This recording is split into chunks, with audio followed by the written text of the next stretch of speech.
জানা sir YouTube চ্যানেলে তোমাদের সকলকে স্বাগত জানাই। আজকে আর একটা অভিনবত্ব টপিক নিয়ে এসেছি, সেটি হচ্ছে ইন্ডিয়ান সিভিল সার্ভিস। প্রত্যেক কাছে আবেদন, পুরো ভিডিওটা শুনবে, সিভিল সার্ভিসের উপর একটা পরিষ্কার ধারণা ক্লিয়ার হয়ে যাবে। তবে মার্কস বিভাজনগুলো নিয়ে একদিন ভিডিও নিয়ে আসবো, আর সিভিল সার্ভিসের প্রেক্ষাপট তৈরি করে ফেলবো, কীভাবে পরীক্ষাটা হতো, কোথায় কীভাবে হতো। ছোটো করে বলে দিই, 1793 সালের যে কর্নওয়ালিস কোড, এর ভিত্তিতে প্রথম কিন্তু ইংল্যান্ডে চালু হয় সিভিল সার্ভিস, এবং সেটা নমিনেট ছিল। কম্পিটিটিভ আইসিএস কিন্তু অনেক পরবর্তীকালে আসছে। 1855 সালে লর্ড ডালহৌসির আমলে আসছে। 1853 সালে 4th চার্টার অ্যাক্টের বলে আমরা দেখব যে কম্পিটিটিভ আইসিএসের প্রস্তাব আসবে। বলা বাহুল্য, আমরা মেগলে মিনিট পড়ি। 1835 সালে মেগলে মিনিট পাশ্চাত্য শিক্ষার বিস্তারে একটা বড় ভূমিকা রেখেছিল। আমরা এই আইসিএস পরীক্ষার জন্য মেগলে কমিটি পড়ব 1854 সালে। আমরা 1854 মানে উডে ডেসপ্যাচ পড়ি না, 54 সালে আমরা মেগলে কমিটি পড়ব, যেখানে আইসিএসের প্রস্তাব দেবে। দাদাভাই নওরোজির নাম না বললে নয়, একমাত্র ভারতীয় তিনি সিভিল সার্ভিসের প্রথম প্রস্তাব তুলেছিল ভারতে করা হোক। 1892 থেকে 95, 3 বছর যখন ইংল্যান্ডে লিবারাল পার্টি উদারনৈতিক দলের মেম্বার ছিল, তখন তিনি ভারতবর্ষে ইংল্যান্ডের পাশাপাশি আইসি সিট করার কথা হয়। যাই হোক, ব্রিটিশ প্রধানমন্ত্রী লয়েড জর্জের শুভকামনায় আমরা পেয়েছিলাম সিট। দিল্লি এবং এলাহাবাদে হয়েছিল ভারতের প্রথম সেন্টার, সেইগুলো নিয়ে আমরা আজকে আলোচনা করব। যদি প্রথম চ্যানেল সাবস্ক্রাইব হয়ে থাকো, অবশ্যই চ্যানেল সাবস্ক্রাইব করবে, বন্ধুদের একটু শেয়ার করো। প্রত্যেকটা ভিডিও চ্যানেল শুনবে, নতুন নতুন দিকগুলো খুলে যাবে। শর্ট প্রশ্ন এমসিকিউ যে কোনোভাবে নামাতে পারবে, এবং বড় প্রশ্ন নামাতে পারবে, যে কোনো জায়গায় বক্তব্য রাখতে পারবে, ইন্টারভিউস করতে পারবে, এবং তোমার অনুগামী ছাত্রছাত্রীদের সুন্দর করে বুঝিয়ে দিতে পারবে। টপিকটা তৈরি করার জন্য অবশ্যই চ্যানেলটা ভিজিট করুন, এবং নতুন যদি হন অবশ্যই চ্যানেলটা সাবস্ক্রাইব করবে। বন্ধু বান্ধব চ্যানেলটা সাবস্ক্রাইব করার জন্য অনুরোধ রইল। ওকে, তাই শুরু করছি। ভারতবর্ষের সিভিল সার্ভিস এক্সাম ভীষণ ভীষণ ইম্পর্টেন্ট। তারপর হেডিংই করে দিয়েছি, প্রত্যেকে তোমরা দেখতে পাচ্ছ অজানা আইসিএস, ভালো করে দেখতে পাচ্ছ ইন্ডিয়ান সিভিল সার্ভিস, ভালো করে মনে রাখবে, সেইটা নিয়ে আমরা আজকে আলোচনা করব। তো 1793 লর্ড কর্নওয়ালিস কি দেখেছি আমরা, প্রথম ইংল্যান্ডে কিন্তু আইসিএস চালু হলো। তবে সেই ইন্ডিয়ান সিভিল সার্ভিস যখন চালু হলো, সেটা অবশ্যই ছিল একটা নমিনেট বা মনোনীত করে দেওয়া হতো। দেখবে আমাদের স্কুল সার্ভিস কমিশন যখন আমাদের গঠিত হয় 1998 সালে, এর আগে দেখবে সব স্কুলে ম্যানেজিং কমিটির মধ্য দিয়ে একটা ইন্টারভিউ নিয়ে এবার যে যার নমিনেট, যার তাবেদারি লোক, তার নিশ্চয় রিকমেন্ড হতো। পরবর্তীকালে আমরা স্কুল সার্ভিস রিকমেন্ডের মধ্যে দেখতে পাচ্ছি যে একটা এন্ট্রান্স দিয়ে পরীক্ষায় হতো। যাক, সেই নিয়ে বিতর্ক থাকলেও মানে আমরা ব্যাপারটা এরকমভাবে দেখতে পেতাম। টিচার রিকমেন্ডে যেমন হতো, আইসিএস এইভাবে রিকমেন্ডে চলে আসতো। 1833 সালে তৃতীয় যে চার্টার এক বা সনদ আইন, তৃতীয় কেন বললাম, আমরা জানি 1793-তে কর্নওয়ালিস কোড শুধু পাস হয়েছে তা নয়, প্রথম কিন্তু চার্টার অ্যাক্টও পাস হয়েছে। চার্টার অ্যাক্ট 20 বছর অন্তর পাস হতো। 1813 সালে দ্বিতীয় চার্টার অ্যাক্ট, এবং 1833 সালে তৃতীয় চার্টার অ্যাক্ট পাস হয়েছিল। সেই তৃতীয় সনদ আইন বা চার্টার অ্যাক্টে ভারতবর্ষে বৃহত্তর, কথা মনে রাখবেন, এই বৃহত্তর সিভিল সার্ভিসের পরিকল্পনা করা হয় বা কথা ঘোষণা করা হয়। কোন আইন বলে না, 1833 সালে তখন কে রয়েছে, লর্ড উইলিয়াম বেন্টিক। 1853 সালে তারও পরের অর্থাৎ 4th চার্টার অ্যাক্টের বলে ভারতবর্ষে কম্পিটিটিভ আইসিএস বা প্রতিযোগিতামূলক আইসিএস এর কথা আনা হয়েছিল। 1853 সালে 4th চার্টার অ্যাক্ট পরিষ্কার লিখে দিয়েছি, বলে কম্পিটিটিভ আইসিএস এর কথা ঘোষণা করা হলো। এবং সেই জন্য যখন 53 সালে কম্পিটিটিভ আইসিএস এর প্রস্তাব আসছে, ডালহৌসির সময়কাল কত, 1848 থেকে 1856। তাহলে 1853 4th চার্টার অ্যাক্ট কারা বলে পাস হয়েছিল, ডালহৌসির আমলে। তৎকালীন ভারতবর্ষের governor general Lord Dalhousie ICS পরীক্ষাকে রূপায়ণের জন্য নর্থ কোস্ট ট্রাভেলিয়ান নামটা ভালো করে মনে রাখবে। কি নাম মনে রাখবে, নর্থ কোস্ট ট্রাভেলিয়ান নামটা ভালো করে মনে রাখবে। তার নেতৃত্বে একটি কমিটি গঠিত হয়, যার নাম নর্থ কোস্ট ট্রাভেলিয়ান কমিটি। ভীষণ ভীষণ ইম্পর্টেন্ট। 1853 সালে এই কমিটি গঠন করা হলো ভারতবর্ষে কম্পিটিটিভ আইসিএস চালু করার জন্য। সেই কমিটির সুপারিশে 1854 সালে ব্রিটিশ পার্লামেন্টের নিম্নকক্ষের নাম কি, হাউস অফ কমন্স, আর উচ্চকক্ষের নাম হাউস অফ লর্ডস। সেই উচ্চকক্ষ নয়, নিম্নকক্ষ হাউস অফ কমন্সে মেগলে কমিটি গঠন করা হলো। মেগলে কমিটি 1854, মেগলে মিনিট বললে 1835, প্রত্যেকে মনে রাখবে। মেগলে মিনিট 1835, মেগলে কমিটি 54। মেগলে মিনিট পাশ্চাত্য শিক্ষা, ওয়েস্টার্ন এডুকেশন, মেগলে কমিটি আইসিএস তৈরি করার জন্য তৈরি করা হয়েছিল। ভীষণ ভীষণ, এবং বহু ইন্টারভিউ নিতে গিয়ে দেখছি আমরা স্টুডেন্টদের যখন ইন্টারভিউ নিচ্ছি, অনেকে ভুল করে যে মেগলে মিনিট মেগলে কমিটি ডিফারেন্সটা কী, অনেকেই জানি না, আমরা জেনে নেবো।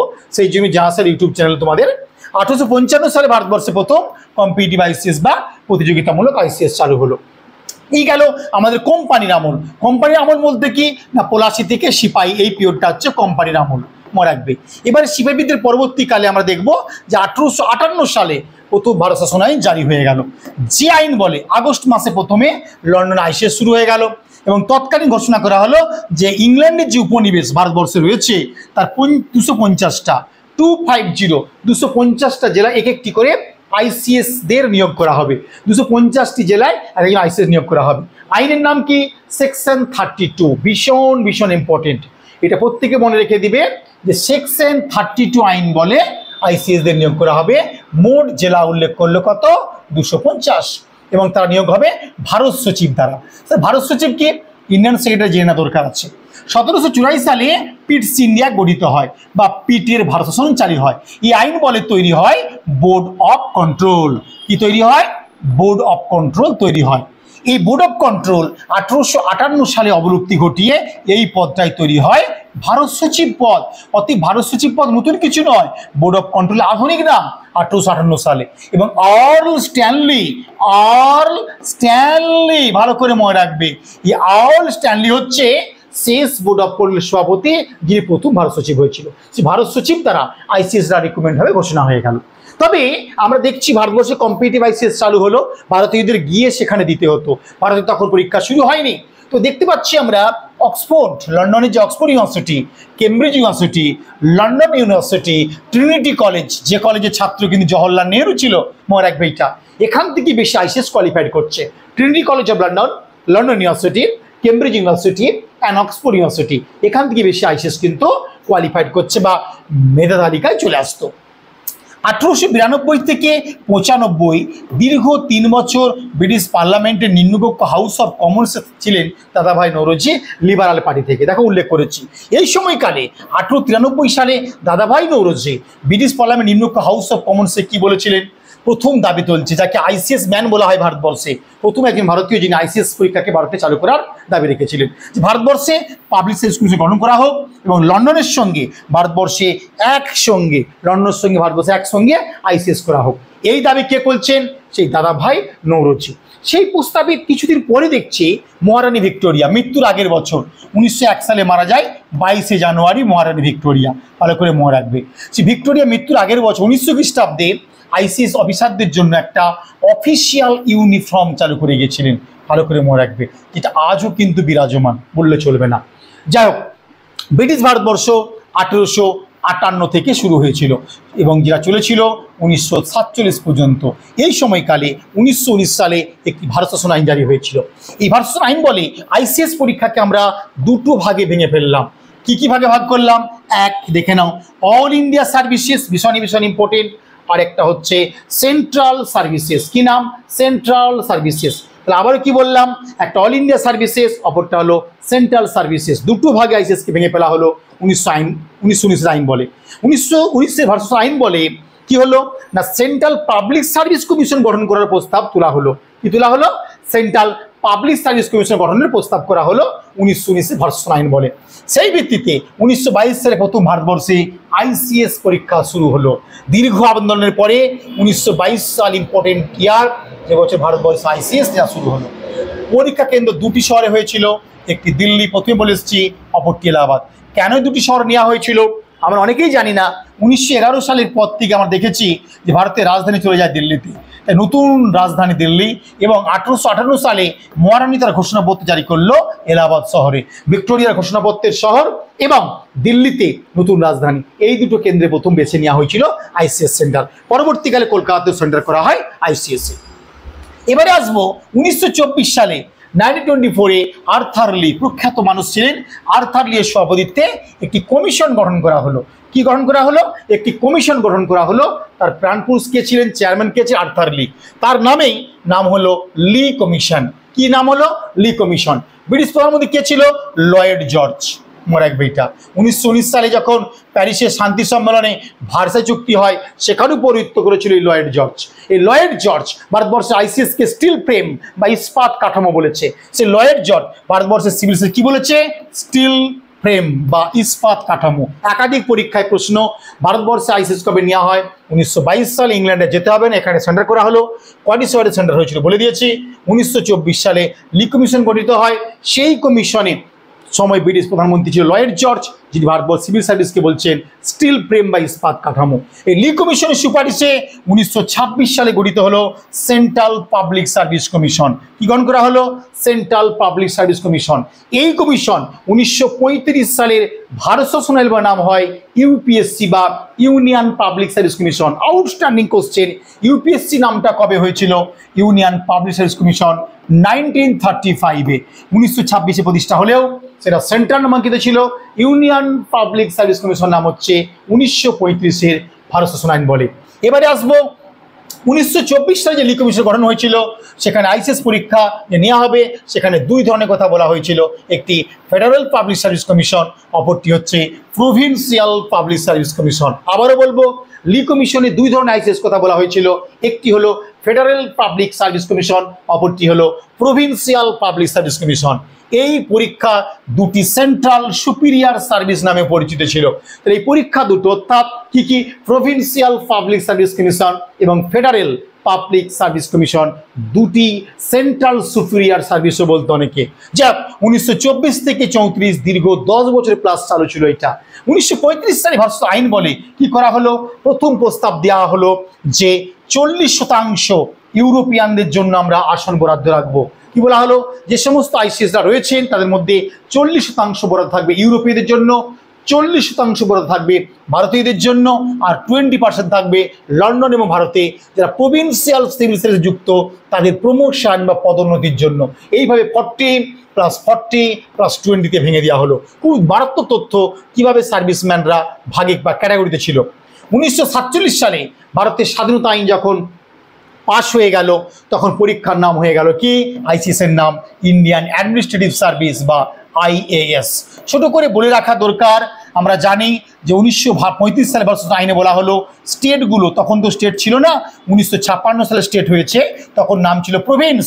প্রত্যেকটা প্রভিন্সে একটা করে আমরা কি চালু করব? আমরা স্টেট পিএসসি চালু করব, স্টেট পিএসসি চালু করব। আমরা দেখেছি 1937 সালে তৈরি হলো ওয়েস্ট বেঙ্গলের কি? Public service commission. কলকাতা বিশ্ববিদ্যালয়ের তৎকালীন উপাচার্য আশুতোষ মুখোপাধ্যায়ের ছেলে শ্যামাপ্রসাদ মুখোপাধ্যায়ের বড় ভূমিকা ছিল 1937-এ ডব্লিউপিএসসি গঠনে। মনে রাখবে এইটা। আরেকটা কথা না বললেই নয়, 1878-এ লর্ড লিটন, নামটা ভালো করে মনে রাখবে, লর্ড লিটন কি করেছিল?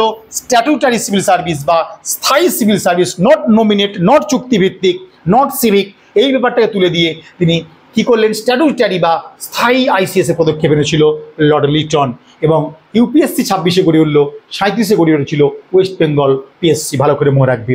যাক, যখন আমরা স্বাধীনতা পেলাম তখন 900 জন আইসিএস অফিসার ভারতবর্ষে রয়ে গেল বা যোগ দিয়েছিল। সেই 900 জন যে নেহেরু সরকার পেয়েছিল আইসিএস অফিসার, তাদের মধ্যে 468 জন ছিল ইউরোপিয়ান। এরা ইংল্যান্ডে যায়নি, ভারতে রয়ে গেল। 352 জন হিন্দু, 101 জন মুসলমান, 25 জন ভারতীয় খ্রিস্টান, 13 জন পার্সি, 10 জন ছিল শিখ, 5 জন অ্যাংলো ইন্ডিয়ান, 2 জন ডিপ্রেস ক্লাস এবং 4 জন অন্যান্য জাতিভুক্ত। এইভাবে পুরো নেহেরু সরকার ডিপার্টমেন্টটা আমরা পেলাম।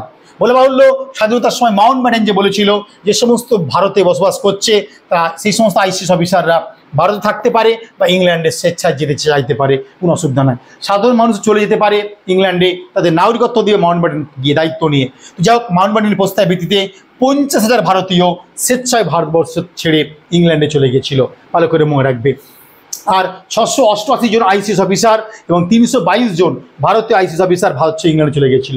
নেহেরু যখন স্বাধীনতা পাচ্ছে, প্রাইম মিনিস্টার হচ্ছে, তখন মাউন্টব্যাটেন বলেছিল যে কি বলেছিল?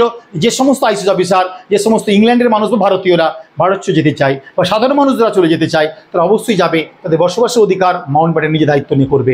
তো 50,000 ভারতীয়, 668 জন না 688 জন 688 ব্রিটিশ আইসিএস এবং 322 জন ভারতীয় আইসিএস অফিসার চলে গিয়েছিল লন্ডনে। তাহলে 50,000 সাধারণ জনগণ, 688 জন ব্রিটিশ আইসিএস অফিসার এবং 322 জন ভারতীয় আইসিএস অফিসার ভারত ছেড়ে ইংল্যান্ডে চলে গিয়েছিল স্বাধীনতার পরে। ভালো করে মনে রাখবেন। স্বাধীন ভারতবর্ষে যে সমস্ত আইসিএরা বড় বড় পদ সামলেছিল তাদের নাম 2-1 জন না বললেই নয়। যেমন সেন্ট্রাল সুপিরিয়ার সার্ভিসের অফ পাকিস্তান নাম করে পাকিস্তান গভর্নমেন্ট, যে পাকিস্তানের প্রথম প্রধানমন্ত্রী ছিল লিয়াকত আলী খান এবং পাকিস্তানের প্রথম গভর্নর জেনারেল হয়েছিলেন সেই মোহাম্মদ আলী জিন্নাহ। তারা চালু করেছিল আইসিএসের নাম central superior services of Pakistan. মনে রাখবে এটা। আর স্বাধীন ভারতবর্ষের নামাঙ্কিত হলো কি না সিভিল সার্ভিস অফ ইন্ডিয়া আজও নাম কিন্তু রয়ে গেছে, আইসিএস পরীক্ষা নেওয়া হয়। যাক, আইসিএস এখন নাম ইন্ডিয়ান অ্যাডমিনিস্ট্রেটিভ সার্ভিস বা আইএসএস। যাক, সেই তৎকালীন পরাধীন ভারতবর্ষে আইসিএস কোয়ালিফায়াররা ভারতে দায়িত্ব পেল কে? মারাঠি সন্তান চিন্তামন দ্বারকানাথ দেশমুখ। তিনি কি হয়েছিলেন না ভারত সরকারের অর্থ দপ্তরে দায়িত্ব পেয়েছিলেন কে? সিডি দেশমুখ বা চিন্তামন দ্বারকানাথ দেশমুখ।